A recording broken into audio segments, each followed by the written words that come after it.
Welcome back to the Growth Over Goals podcast. I'm your host, Jordan Montgomery. And today we're sitting down with one of the most inspirational people we've ever hosted on today's podcast.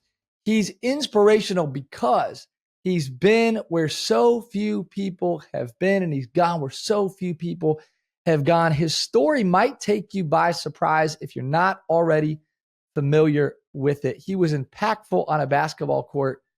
He's been far more impactful off of it. But there are some very specific things that have happened to this young man that have allowed him to expand his impact and reach. And it's true that so often God's preparation for your life is packaged as pain. I think today we've got a guest who lives that out and models that message. Let me tell you about today's guest, Mr.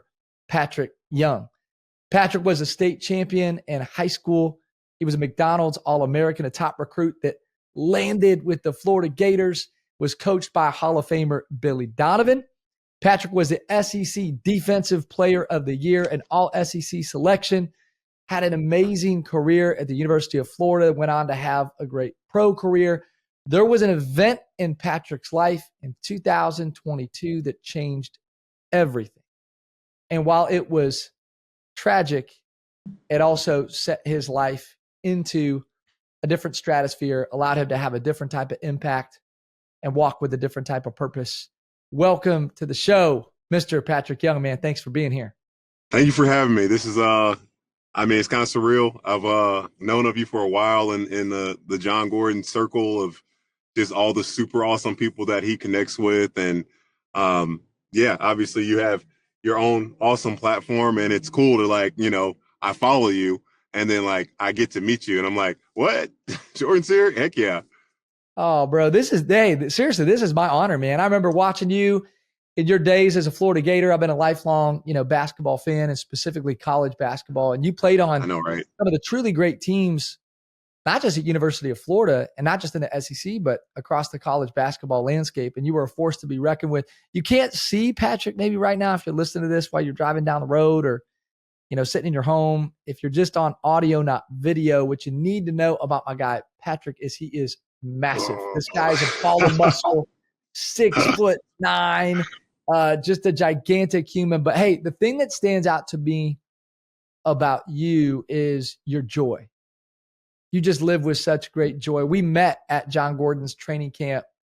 I remember seeing you front of the room. You're in your wheelchair, and you would just have the biggest smile of anybody in the room.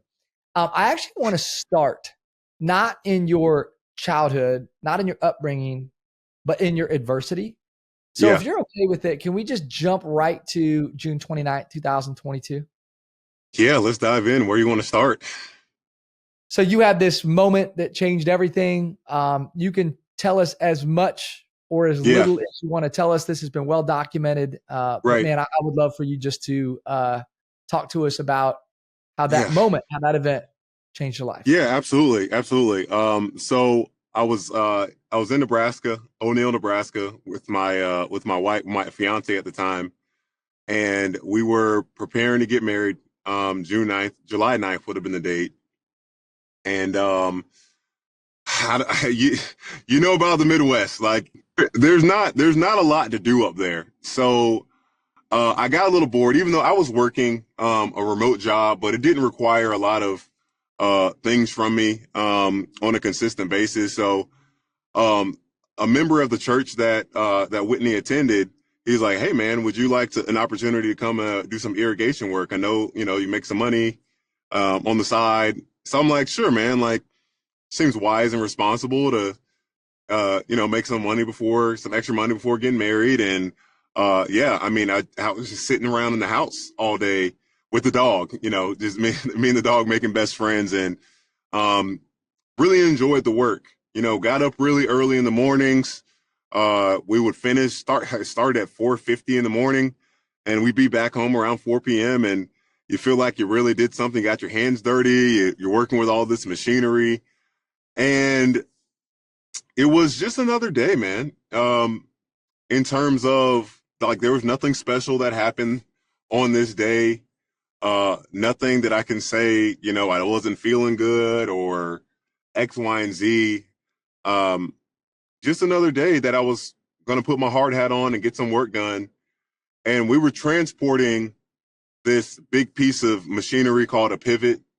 Think of those things, those pivots, as large sprinklers, pretty much. And we had one more piece that we needed to go back and grab to transport to finish up this whole like they break up into about 5 or 6 different spans. And we were going back to get the last one. And it was the first time I actually, like, normally I let my employer, Kevin, go before me, but this was the one rare day that I just, like, because he was in a bigger truck. It was slower. I'm like, hey, let me just get over to the spot. It's 2 miles up the road. So just think the casualness that we often live in when we're thinking about something else instead of being present. I'm not thinking about safety. I'm driving 2 miles up the road. I was driving a stick shift, and maybe I was going 30 miles per hour, 35. This thing didn't go fast, so I know I wasn't over speeding. I come up to this dirt road, and I realize after I get to the top of it that I'm going too fast, that there's a stop sign maybe 20, 30 feet away from me. And I slam on the brakes. I'm just, in my mind, the first thing I'm thinking, oh my goodness, I hope nobody's coming from either side. It's not a busy highway at all, but you don't know what you don't see. I turn the steering wheel to the left. The momentum brings my vehicle completely parallel to the road, and it continues sliding on. And it rolls over just one time as it goes off the highway. It lands on all fours, and because I'm in this surreal moment, this moment of panic of like, oh my goodness, what's happening?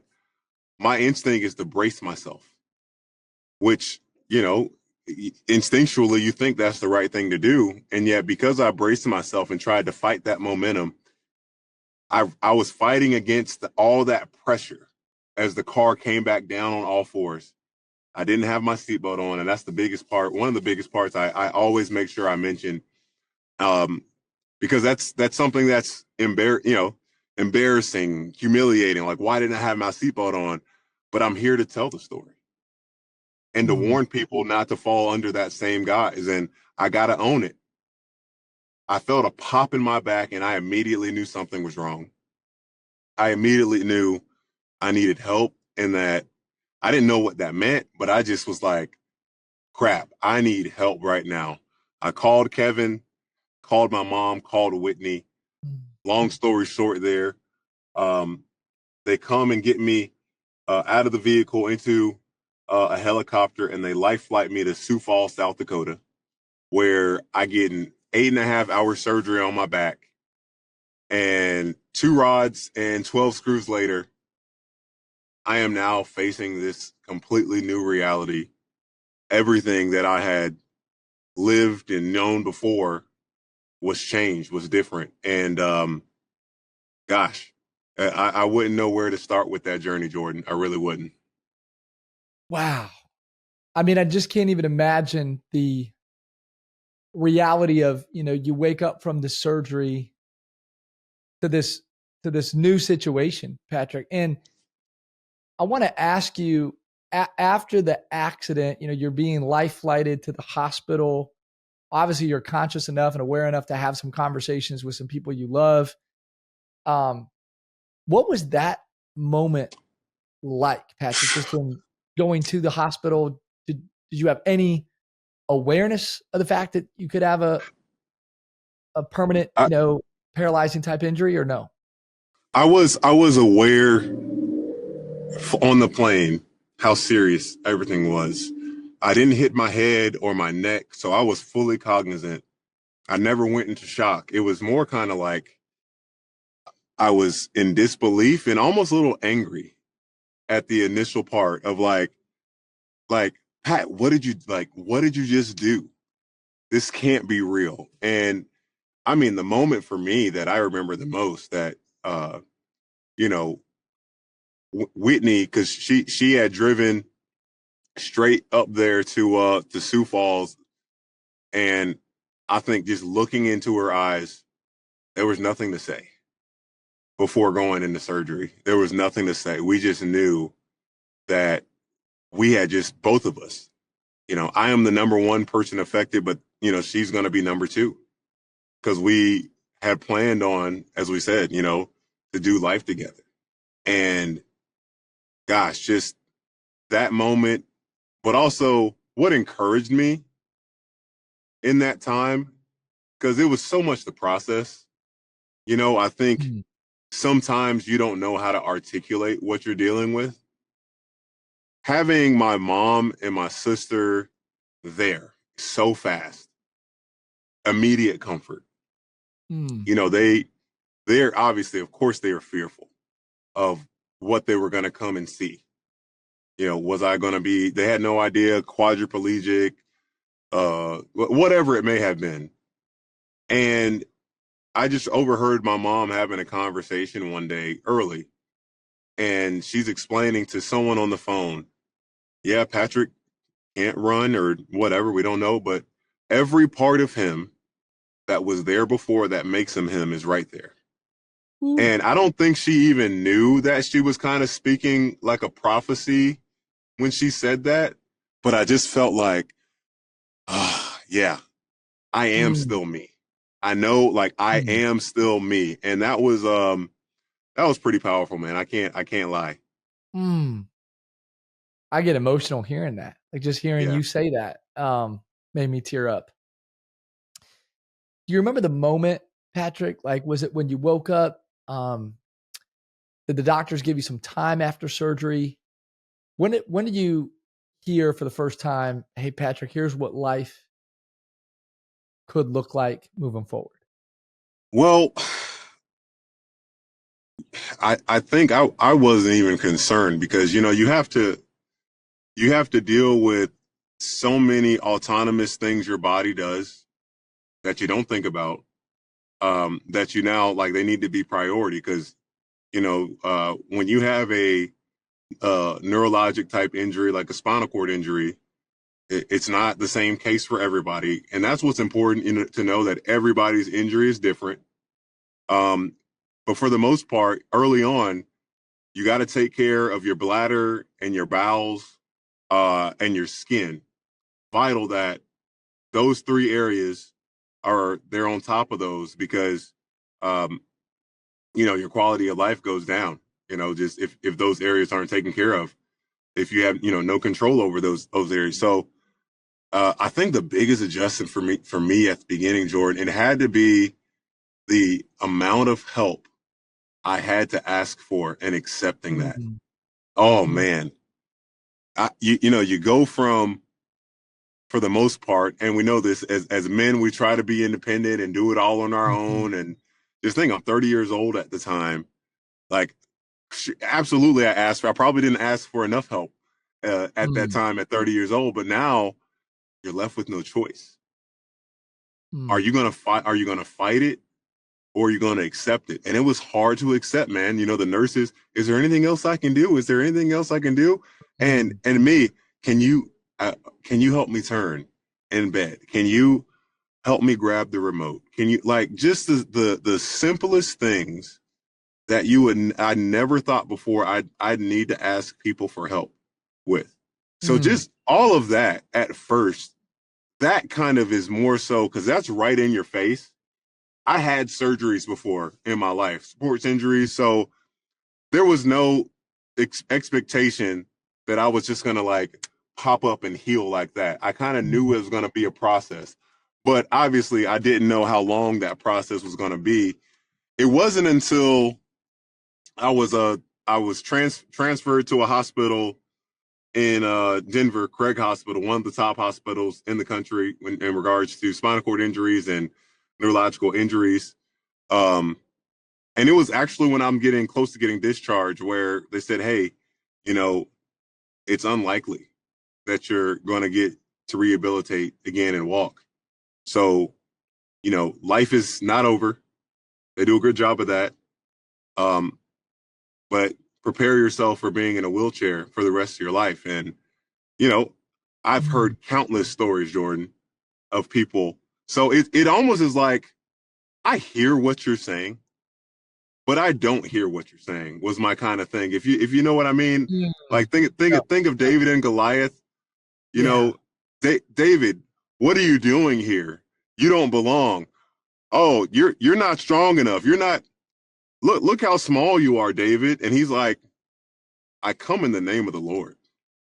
Come I on. come in like I don't even see what or hear what you guys are saying, and it was still a process to get to that point, as you can imagine. But I think that's kind of where I still am to Mm. this day. Powerful, man. And we were talking about your joy just offline before we jumped into this conversation, just the joy that you live with. And that's actually the word that Jeff Salazar used to describe you, Yeah, after we yeah, talked to training camp. He said, man, he's like, Patric's one of the most joyful guys yeah. that I've ever been around. And so you I clearly love the learned, Salazars. Let's shout them out, man. Those are aren't they some amazing? awesome, awesome people, man. You talk I'm about so kind grateful and for them. generous, just dear friends of both of ours, mutual Yes. friends, great leaders, great people.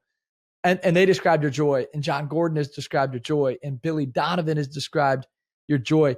I want to talk about joy, but before we go to joy, Yeah. what did you learn about receiving help? Like you said, it was so tough, but hey, there's some people listening right now. Maybe they're not dealing with a spinal cord injury, but they've gone through divorce or financial hardship, or there's some sort of sickness or illness that's got them sidelined or down and Yeah. out. What have you learned? What could you share about Yeah. receiving help?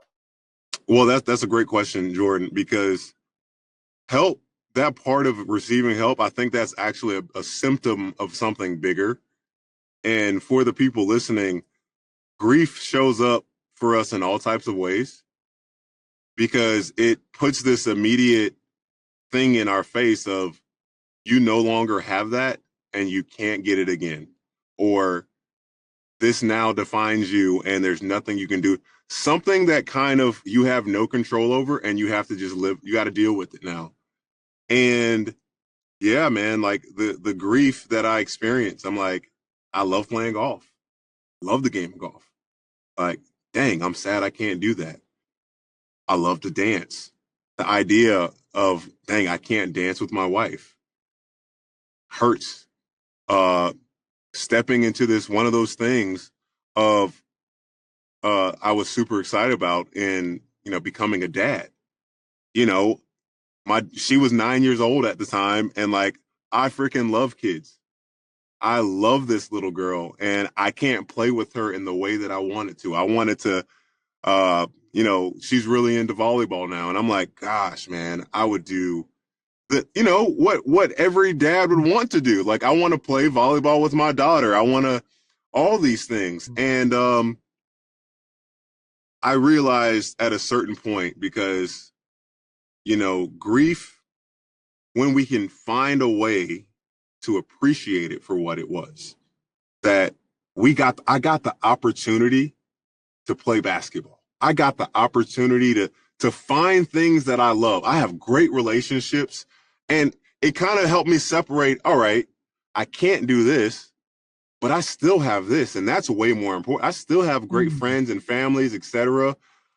And instead of and look again, because of the male pride, the asking for help, the accepting that still was something I had to transform into and mold. But I came Mm. to a realization, Jordan, it's like, I am so blessed that there's people that want to help me. Mm. I am so blessed because I got to see other patients as I was going through my rehabilitation process.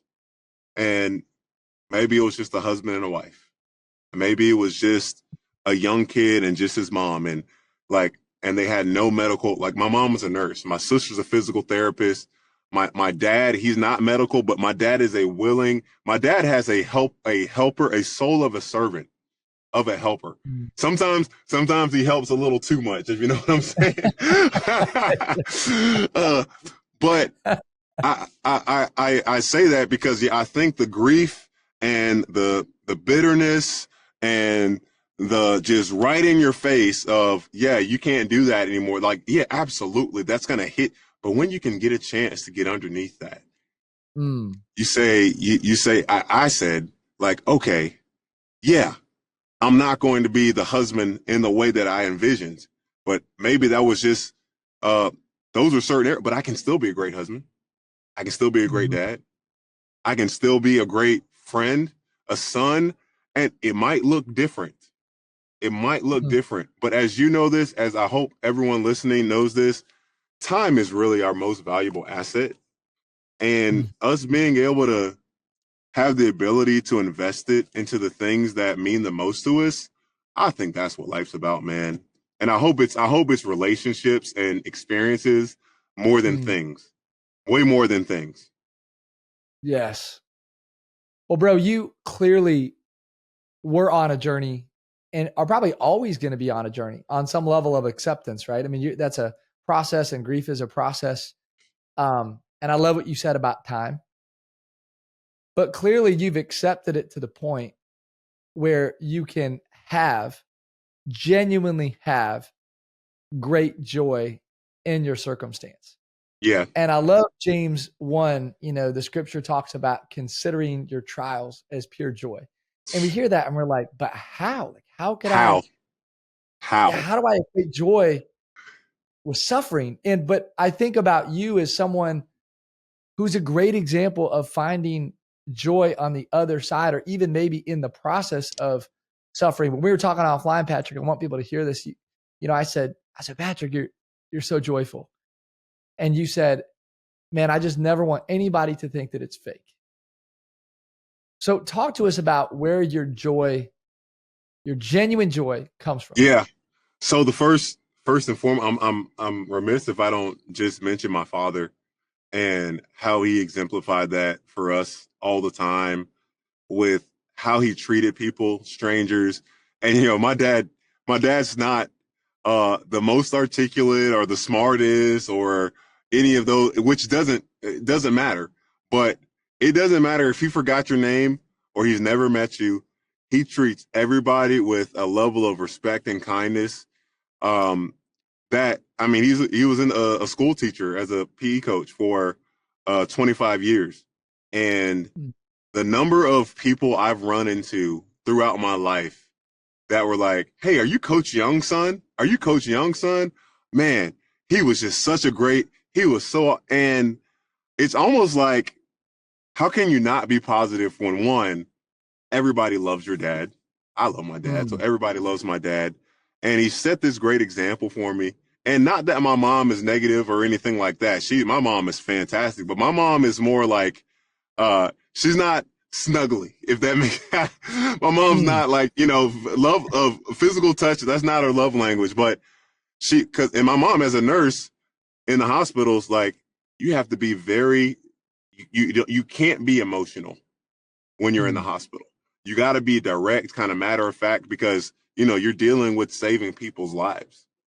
Mm. And I think the support that both of my parents and my sister were able to provide me, and like as I was figuring out life and sports, and I had a pure innocent childhood, man. It was Mm. so I like this, man.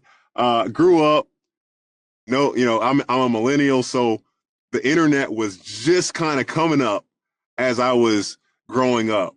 So like all before that, we were outside all the time, man, playing active.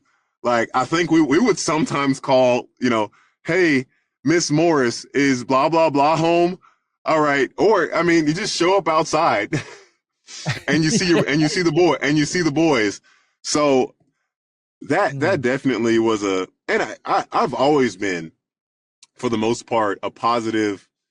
I've never been a person that just looks at things negatively. Um, Mm. Even in sports and losing and failure and all that, it always just like, okay, like that's not the end of the world. All right, on to the next thing. Like, Yeah. because a big part of it, no, like what you just lost the game. What can you do about it? It hits Yeah. zeros. It's That's over. right. Now you need to, what can you learn from it and move and forward and do better at. So and Mm. I've been so blessed, man. I've had Coach Jim Martin here in Jacksonville, Billy Donovan. I had Monty Williams as a head coach. I've just had awesome men in my life that love God, that Mm-hmm. may not all be as vocal, but you can tell through their actions, and have been awesome father figures. And I just thank God for his patience. When I went off track and was living my own life and thinking I'm doing it, and uh, man, he just still had the grace to Mm. bring me back and still call me useful. And that's why, like, when I get compliments, or I get, it's uneasy because I know I feel like I don't deserve them. I'm not trying to make up for lost time, but it's just like I know me, and I Mm. I don't know. If I'm not chasing a better version of myself, I don't know, man. I just want to be great. I want to be impactful. I want to have great relationships, and I don't want to be that one talent guy looking biblically that just like sat on his hands Mm. and said, "Oh, I'm not going to do anything." So, um, yeah, that's the best I can put it in a nutshell. Well, I just go back to Ponte Vedra, Florida last month, and Man, there's a break in a session at John Gordon's training camp. And training camp's this gathering of 150 leaders, and it's a lot of people in the sports world, so it's sort of business meets sports, and so it's athletes and coaches, and so you're there. And of course, I know that you're there because I see you out in the crowd and heard you're going to be there. And we're at the front of the room during a break, and I had a chance to connect with you. And I remember the first thing I thought about, and let me pause here. Before I tell you what I thought about, I've got a good friend named David Horsager. David Horsager he's considered America's trust expert. okay, And he did the largest trust study in the history of the world. He conducted it. And he said that all of the research reveals that there's one quality that makes you more trusted than any other quality. Like there's one quality, there's one trait that if a human has it in the initial stages of a conversation, immediately makes you more likable, more attractive, and more trusted. And the trait is gratitude.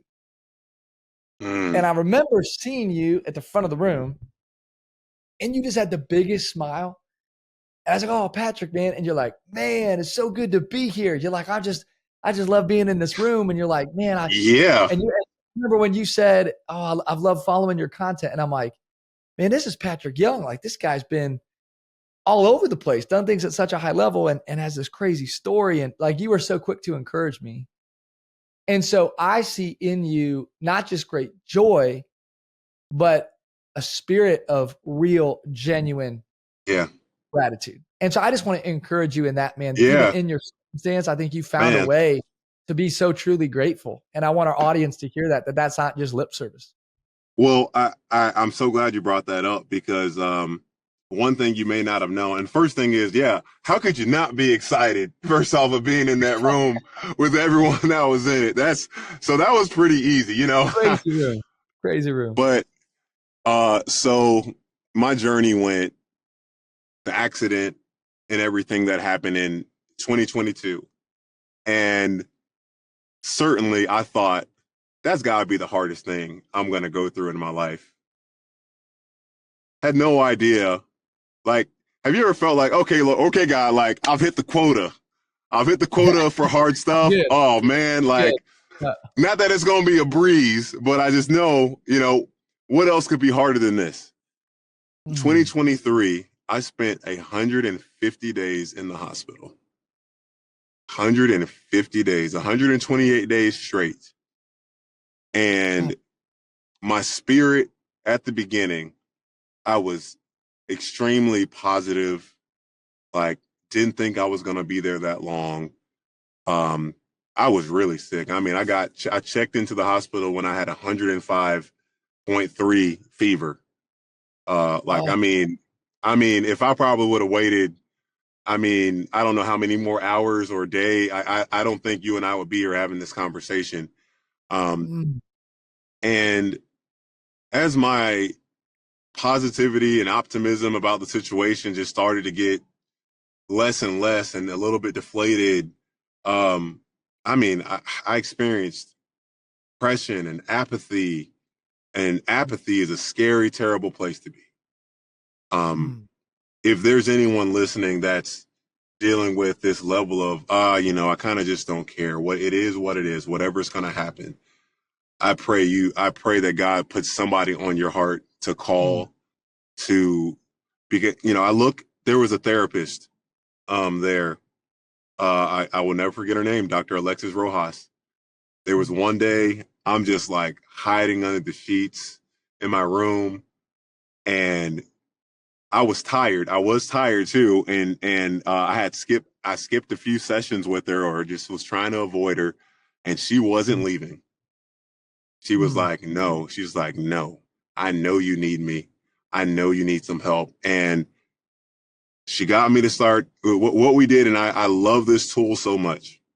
It's called the feelings wheel. I'm not sure if you're familiar with that, dude. It is so powerful, because I was in a place where I didn't want to be. And I didn't want to identify it. I didn't want to be I just was, apathetic. And yet, of course, I would have said, yeah, I'd love to be happy and peaceful and joyful, but like, I don't know how to get there. So with this feelings wheel, she had me identify specifically what I'm feeling. At least there. All right, now we got the starting point for the GPS, Jordan. Okay, why am I feeling this way? I'm overwhelmed because this is just all right, now what can we do about it? What can we control? All right, I can control what I'm listening to, what I'm watching, my thoughts, my attitudes. You know what? I can be grateful. All right, I'm grateful that, I have every meal to eat, that these nurses and doctors are here to help me, that I know this is not the end of my life. And it just kept building on from there, that gratitude is a muscle that can be so strong, and we can easily fall to it. We can, but you got to practice it. You got to be intentional. And it doesn't have to be a profound thing. That's the beauty about gratitude. It doesn't have to be this like profound, big, you don't have to run a marathon, a gratitude marathon to start practicing it. Right. You just have to have an intention of, all right, I'm grateful for this bed. I'm grateful for my wife. I'm grateful for, all right, now let's go. And the more I became mindful of that, it helped me to stop. Like my friends, my best friends that were coming to visit me, 3 of my best friends in the month of August all told me they were expecting their first daughter. All 3. Wow. And they said, Uncle Pat's got to be there for these girls. And you talk about gratitude, like motivation, determination to live and fight. Oh my gosh, Jordan, that was I was literally holding Lily Rose or Ariana, and then I was with Lily yesterday. Actually, I was holding Ariana in my arms the other day, and I'm just like, man, I can't believe I almost gave up on this right here. Wow. Yeah. Wow. Man, it's powerful. And I love how you talk about relationships and you talk about people, like whether you're talking about your dad or 3 of your best friends or Coach Billy Donovan, like you have found real joy in So blessed, man. valuing the people in your life. Yeah. And, I'll go back to training camp. It was so fun to hear Billy Donovan talk about his relationship with you. And if you're listening and you're like, who's Billy Donovan? You're not a sports person. Billy Donovan is coach of the Bulls, Hall of Fame basketball coach, just got inducted into the Basketball Hall of Fame, 2-time national champion coach with the Florida Gators. And so here's Billy talking from the stage. And a lot of his talk was about you and about I know your relationship. And so talk to me about Billy Donovan. Like, what'd you learn from Billy as a coach, as a mentor? I know he was transformative in your development. Yeah, so it's always vital when talking about Coach Donovan how first, he's an everyday guy. Like you, everyday guy. Same guy, shows up, knows who he is, strives to live that every single day. Because sometimes, players are getting recruited by coaches that are putting a face on. They're making empty promises. They say all these things, obviously, to form a relationship and get your trust so they can get you to come to their school. I can't say no part of Coach Donovan is a fraud. No part. There's no show. What you see is what you get. he recruits me and gets me there, and he understands all this comparison and potential and all these things that have been, thrown at me. And this probably was one of the first times where social media was really starting to get prevalent, where you could be so close to that stuff as an athlete. Mm-hmm. And it was like Nick Saban will say, it was poison.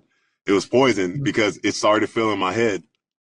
And, this too, like, when you're 18 years old and you go to college, and let alone playing for a team, your study halls, classes, figuring out social life, basketball, practice, training, lifting, scout, like it's a lot.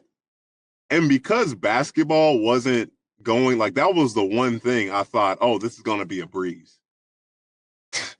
I couldn't out talent the guys on the college level like I could in high school. Like I'm 6'9", 230 pounds in high school. I'm not going to run into a lot of guys that are going to slow me down. Right. So because I had this unmet reality and these unrealistic expectations, I just got frustrated. I mean, I was out of character, man, in a lot of these practices. And Coach Donovan, he tried to take all these steps to help me get through, the emotional part of being a high-level basketball player. And it got to the point he had to say, hey, man, I love you. I want you to be here. But if you're not going to let us coach you, you need to think about transferring, thinking about going somewhere else. And that's something a lot of people don't know in that story. You can go on Wikipedia and you can see a lot of the things that I was able to be a part of and achieve. But without that confrontation of him telling me, you're not showing up as who you say who I said I wanted to be. Not only in who you say you want to be, into who we think you can be. And none of the things that he thought I could be were me being Dwight Howard or me being any comparison of these outside. He's like, you need to be locked in to the internal motivation or the internal, like, we know you, like all the crowds, they're going to cheer you, they're going to curse you, they're going to blah, all these just things that you can't control, but you can trust us. You can trust me. And yeah, history goes on from there. But one of my greatest things I love to say about Coach Donovan is just how well he's done a fantastic job of keeping up with me and my family in this journey. I mean, visited me in the hospital twice while I was there, reaches out or texts or calls me, during the busy season. And I remember it's a good joke because when I was in Craig Hospital, they had me doing rehab from like some days 8 a.m. to like 4 p.m. Oh my gosh, Jordan. Wow.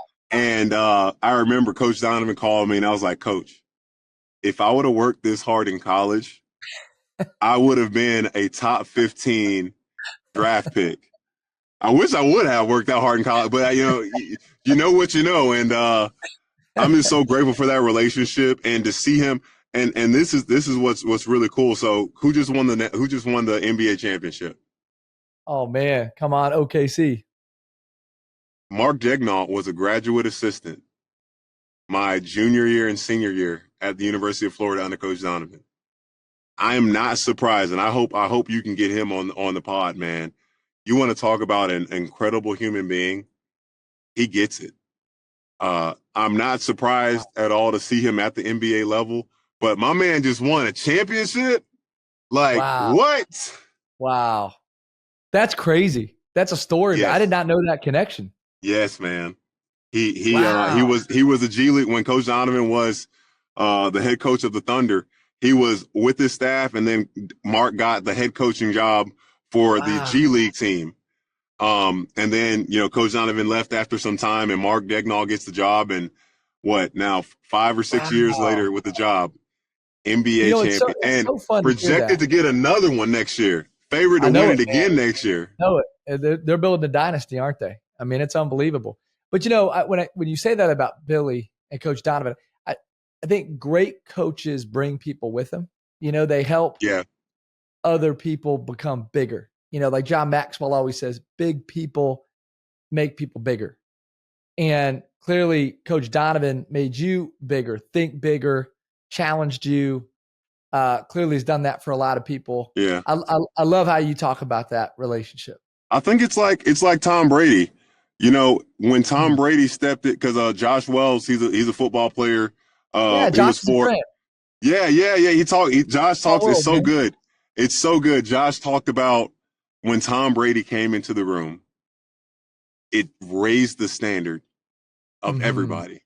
And even as they were approaching the Super Bowl 2 weeks before, that Tom is like, he is giving it to everybody in terms of the standard and the greatness that he sees in the guys, that like, we can actually be this great team and win the Super Bowl because we have put that work in. And yeah, that was Coach Donovan for us, man. Like, and more importantly, the most important thing here, like, we all love that man. Like, every single guy my senior year, I mean, not only did we have a deep love for one another, that was, what's the word I'm looking for? Manufactured. It was manufactured through Coach Donovan having us meet with a therapist as a team every week. Wow. And as you can imagine, you get 15 guys that have probably never done any therapy before. There was some resistance. Yeah. But then guys started, and Coach Donovan and other coaches, they started off with opening up some vulnerability about some things they dealt with or struggled with. And as guys are going down the line and share, it's like, dang, I didn't know he was going through that. I got another reason to fight for that guy when I'm on the court and in life. And yeah, we didn't win the championship that year, but without a doubt, the major driving force for that team that we have that went to the Final Four was love, all from top to bottom. Yeah, man. Wow. That's powerful, man. Well, listen, I know Coach Donovan loved on you, and you're loving on people. And I want to speak this into you. I see somebody who is going to have a way greater impact in the world post accident. Like, this is the new and improved Patric Young. Like, more gratitude, more joy, more perspective. Like, I'm telling you, man, and I don't know why, but you think about what God's done for 2,000 years, man. He's used like wounded people who've struggled, who've been through stuff. And yeah, I see it over and over again in the scriptures, like a season of less almost always precedes a season of more. Yeah. And so often the people who are wounded deeply are used mightily. And so I just think that's going to be true of your life, Patric, and the influence that you're going to have. And I want people to know, man, you're a dynamic communicator, like the work you're doing on ESPN and the SEC Network, and you're speaking on stages, and the great work that you're doing through the Patric Young Foundation, helping people. Like, I can just see it, man. I see God expanding your territory. I see the favor he's given you in relationships.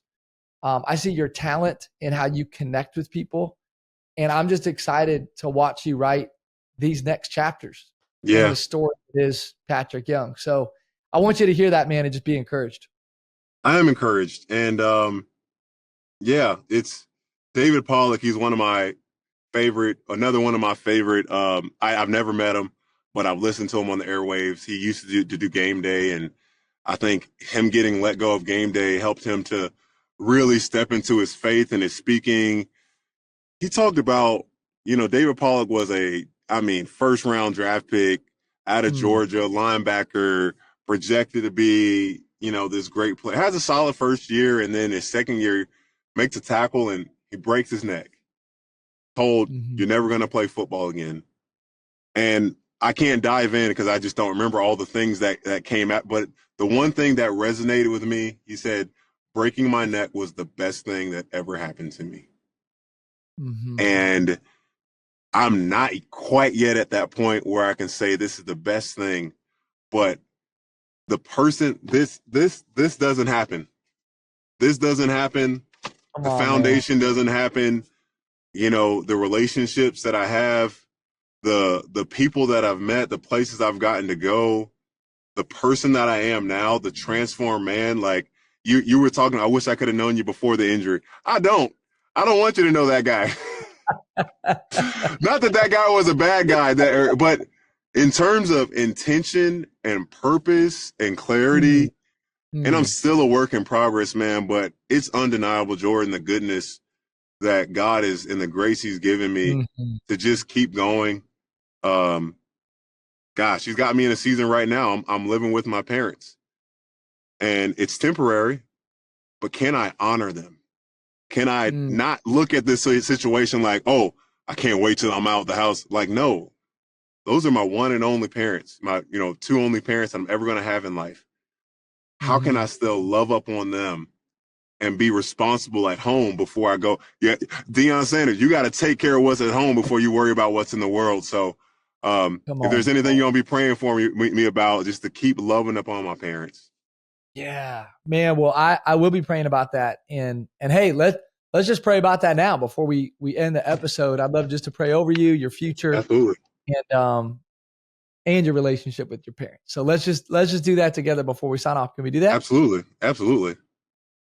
Lord, I thank you for my friend Patrick. I thank you for the ways in which you've taught him to steward his gifts. I thank you for his perspective. I thank you for his heart for you. I thank you that he's choosing joy and choosing gratitude, that he's remembering you and your purpose and your plan through the pain.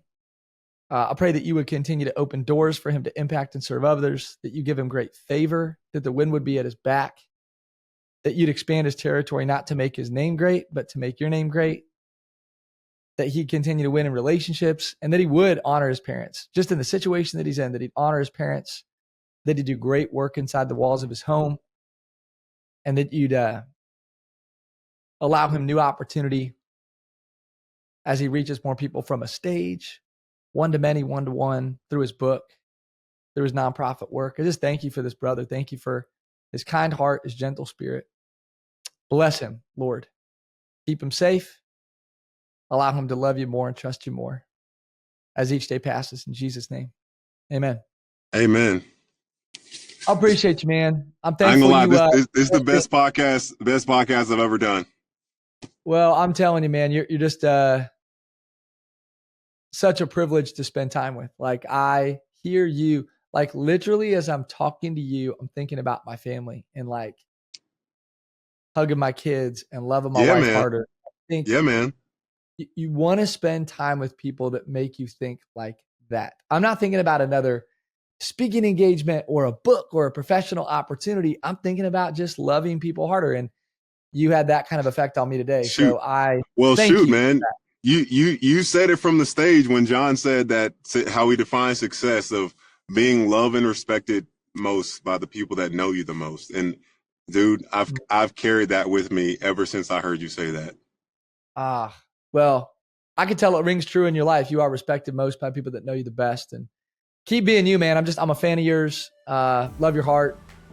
Author, speaker, philanthropist, great human, friend of many, Patric Young. Man, thanks for this. Thank you, my friend. God bless you. This has been another episode of the Growth Over Goals podcast. I'm your host, Jordan Montgomery, and I want to say thanks again for being with us today. Thanks again to John Choate and his team at Storyline Multimedia for all that they do behind the scenes to make these episodes go. Be well, be great. Have an amazing day.